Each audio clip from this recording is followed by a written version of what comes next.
Welcome to Burlap Teachers. Enjoy the video. In this video, I will explain how to file for Medicaid. First, let's understand who qualifies.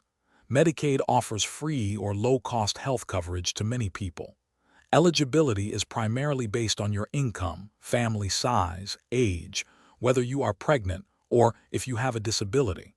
It's important to remember that each state sets its own specific income limits and criteria, so these can vary significantly. You must also be a resident of the state where you are applying.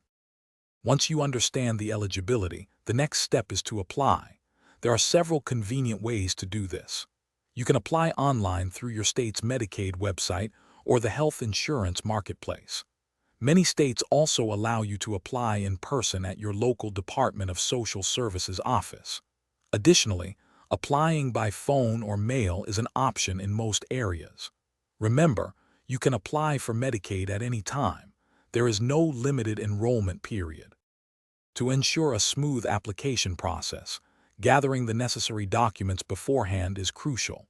You will need proof of identity, like a driver's license or birth certificate, and social security numbers for everyone applying in your household.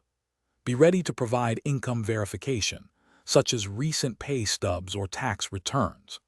Also, include proof of residency, like a utility bill, and details about any other health insurance you may currently possess.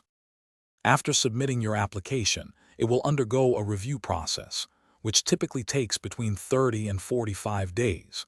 You might receive a letter requesting additional information to complete your file.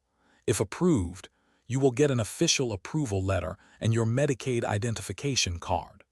Importantly, coverage can sometimes be retroactive for up to 3 months prior to your application date. Remember, your eligibility will be redetermined annually, requiring a renewal process. Thanks for watching. Consider subscribing if this video helped you.